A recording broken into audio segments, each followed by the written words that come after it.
Hello my lovely viewers, আসসালামু আলাইকুম। নিপাস laser diary থেকে আমি নিপা নতুন একটি ব্লগ নিয়ে আসলাম। আশা করছি আজকের ব্লগটিও আপনাদের ভালো লাগবে। প্রতিদিন আসলে ভিডিও করতে, ব্লগ বানাতে একটু কষ্ট হয়ে যায়। তারপরও যেহেতু আমি ঘুরতে ভালোবাসি, রান্না করতে ভালোবাসি, সেগুলো আসলে ছোট ছোট ক্লিপ নিয়ে রাখি এবং এগুলি আপনাদের সাথে আসলে শেয়ার করি, যেহেতু আপনারাও পছন্দ করেন এ কারণেই। তো সকালবেলা ঘুম থেকে উঠে আসলে মেয়ে হচ্ছে দাঁতের ব্যথায় খুবই কষ্ট পাচ্ছিল। যে আম্মু আমার খুব দাঁতে পেন হচ্ছে, আমি খুবই কষ্ট পাচ্ছি। তখন আমি চেক করলাম, পরে দেখলাম যে না, ওর দাঁতে ওরকম কোনো প্রবলেম নেই। পরে তখন আমি ওকে বললাম যে মেবি তোমার হয়তো আক্কেল দাঁত উঠছে, এই কারণে হয়তো পেন হচ্ছে। তারপরেও ওকে আমি নাপা দিলাম, নাপা খেয়েছিল, কিন্তু নাপা খাওয়ার পরে দেখা যায় একটু কমে, আবার পেনটা আবার আসে। তো এই ব্যথা নিয়েই মেয়েটা আমার ভার্সিটি ক্লাস করে আসছে। ক্লাস করে আসার পর তখন ওকে বললাম যে না, চলো তোমাকে ডক্টরের কাছে নিয়ে যাই। তো ডক্টর দেখালাম, ডক্টর ওকে অ্যান্টিবায়োটিক দিল আর পেন কিলার দিল। আসলে যে কথা আমি ভেবেছি সেটাই, ওর আক্কেল দাঁত ওঠার কারণে ওর পেন হচ্ছে, এবং পেন থেকে দেখা গেছে যে এক পাশটা ফুলে গিয়েছে।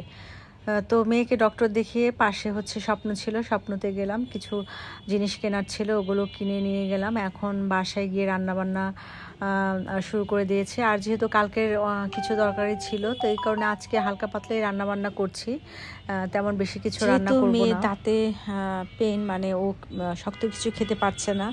তো সকালে ওকে সুজি করে পাতলা রুটি করে দিয়েছিলাম। আর এখন আমার দুই মেয়েরই ফেভারিট, ওরা ছোটোবেলা থেকে এই তরকারিটা খুবই লাইক করে, লতি দিয়ে চিংড়ি মাছ ওরা খুবই পছন্দ করে। আর এই তরকারিটা আমার হাতে কিন্তু খুব দারুণ হয়। মানে আমি খেয়াল করেছি কিছু কিছু মানুষ দেখা গেছে যে কিছু কিছু আইটেম খুব ভালো রান্না করতে পারে। তো আমার যেগুলো আইটেম ভালো হয় তার মধ্যে লতি চিংড়ি, এই রান্নাটা আমার আসলে খুব সুস্বাদু হয়। যেহেতু ছোট মেয়ের জন্য বা বড় মেয়ের জন্য দুজনেরই খুব পছন্দ, ওদের জন্য আমার রান্না করতে হয়, ছোটোবেলা থেকেই রান্না করি। তো রান্না করতে করতে বিষয়টা আসলে আমার আয়ত্তে চলে আসছে, আলহামদুলিল্লাহ। আর যেহেতু কালকে শবে বরাত, তো বুটের ডাউলের হালুয়া করছি। তো আসলে এবার আমি বেশি কিছু করব না, হালকা পাতলাই কিছু করব, কারণ আমার শরীরটাও খুব একটা ভালো না। আর এই যে এখানে দেখতে পাচ্ছেন আমার লতির তরকারি আরেকটু হবে, মানে আমি লতির তরকারিতে বেশি ঝোল রাখি না, মানে মাখা মাখা, এবং খেতে কিন্তু খুবই সুস্বাদু হয়েছিল আলহামদুলিল্লাহ। আর বুটের ডালটা আমি দুধ দিয়ে সিদ্ধ করে আমি পরে এটাকে পেস্ট করে তারপরে এটাকে আমি হালুয়া করব। তো দুপুরে খাওয়া দাওয়া শেষ করে বিকালবেলা একটু ঘুরতে বের হয়েছি। আসলে ঘরের মধ্যে বসে থাকলে দেখা যায় ওভাবে ভালো লাগে না, একটু ঘোরাফেরা। আর যেহেতু রমজান চলে আসছে, তো মনে হলো যে ঠিক আছে, আর সামনে পহেলা ফাল্গুন, ভালোবাসা দিবস, সব কিছু মিলিয়ে মানে এনভায়রনমেন্টটা অন্যরকম। তো মনে হলো যে ঠিক আছে, একটু আউটিং করে আসি, ঘুরে আসি, হয়তো ভালো লাগবে। তো ঘুরতে ঘুরতে চলে গিয়েছিলাম 300 ফিটে। 300 ফিটে আজকে একটা সময় ছিল মাংস আর চাপড়ি খেতে আসছি। দুই মেয়ে খুব ছোট ছিল, যেহেতু ওদের এজ ডিফারেন্স খুবই কম, 1 বছর 5 মাস। তো টুইন বেবির মতো আমি আমার দুই মেয়েকে মানুষ করেছি। তো তখন দেখা গেছে যে আমি সারাটা দিন আমার মানে 24 ঘন্টায় একদিন, তো দেখা গেছে 24টা ঘন্টায় আমার দুই মেয়ের পেছনে আমাকে দিতে হয়েছে। ওদের পড়াশোনা, ওদের খাওয়া দাওয়া, ওদের টেক কেয়ার, মানে ইচ অ্যান্ড এভরিথিং আমাকেই করতে হয়েছে। তখন আসলে জীবনটা আমার একদম ওদেরকে নিয়েই ছিল। তো সে কারণে এখন যেহেতু ওরা বড় হয়ে গেছে, তো এখন আমি আমাকে একটু টাইম দেওয়ার চেষ্টা করি। আমি মনে করি যে তা না হলে আমি আসলে অসুস্থ হয়ে যাব। আমাকে সুস্থ থাকতে হবে, ফিজিক্যালি মেন্টালি দুভাবেই আমাকে আসলে সুস্থ থাকতে হবে। আর সুস্থতাই তো সবচেয়ে বড় নিয়ামত। তো আমরা কিছুক্ষণ ঘোরাঘুরি করার পর তো এই যে এখানে খালার দোকানে চলে আসছি। ওনার এখানে হাঁসের মাংস রান্নাটা খুবই মজা হয়, একটু ঝাল ঝাল এবং ফ্রেশ থাকে। আর আজকের হাঁসটা আলহামদুলিল্লাহ ফ্রেশ ছিল, আমি খুবই মন ভরে তৃপ্তি নিয়ে খেয়েছি।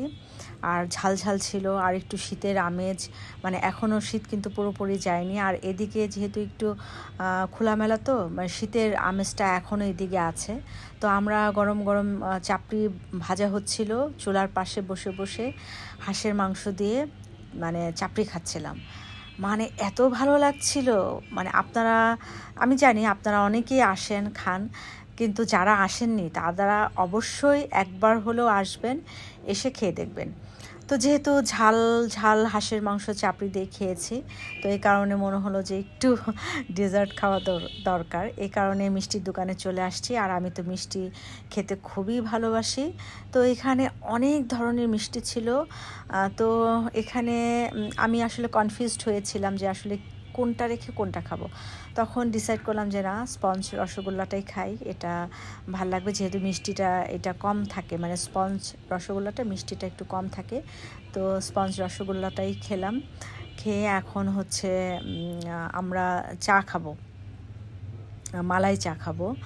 তো চাটা খেয়ে তারপরে এখন অনেক রাত হয়ে গেছে অলরেডি, তো বাসায় চলে যেতে হবে। ফিটে আমি লাস্ট যখন আসছিলাম তখন কিন্তু এত দোকানপাট এত কিছু ছিল না। এখন দেখলাম যে অনেক কিছু নতুন নতুন সংযোজন হয়েছে, অনেক দোকান রেস্টুরেন্ট অনেক কিছুই হয়েছে। এবং এই মিষ্টির দোকানটা আমি এর আগে যখন আসছিলাম তখন ছিল না। মিষ্টির দোকানটা আমার খুবই ভালো লেগেছে, ওদের মিষ্টিগুলোও ভালো, এবং এনভায়রনমেন্ট, বসে খাওয়ার যে একটা এনভায়রনমেন্ট খুবই সুন্দর ছিল, নাইস ছিল এবং কোয়াইট ছিল। তো আমি ঘুরে ঘুরে দেখছিলাম, আমার খুবই ভালো লাগছিল। আর লাস্টে তো আমি আপনাদের সাথে একটা ভিডিও শেয়ার করব যে আমি চাপড়ি নিজের হাতেও কয়েকটা বানিয়েছিলাম খালাকে বলে, যদিও খালার মতো অত সুন্দর হয়নি আসলে, ওনারা তো সেল করতে করতে বানাতে বানাতে এক্সপার্ট হয়ে গেছে। তো এই যে দেখতে পাচ্ছেন আমি চাপড়ি বানাচ্ছি, আমার নিজ হাতে চাপড়ি ভেজে আমি খেয়েছি, আলহামদুলিল্লাহ সব কিছুর জন্য। তো যে যেখান থেকে আজকের ব্লগটি দেখলেন সবাই ভালো থাকবেন, পরিবার পরিজন নিয়ে আনন্দে থাকবেন। আপনারা সবাই আমার এবং আমার পরিবারের জন্য অবশ্যই মন থেকে দোয়া করবেন। আল্লাহ হাফেজ।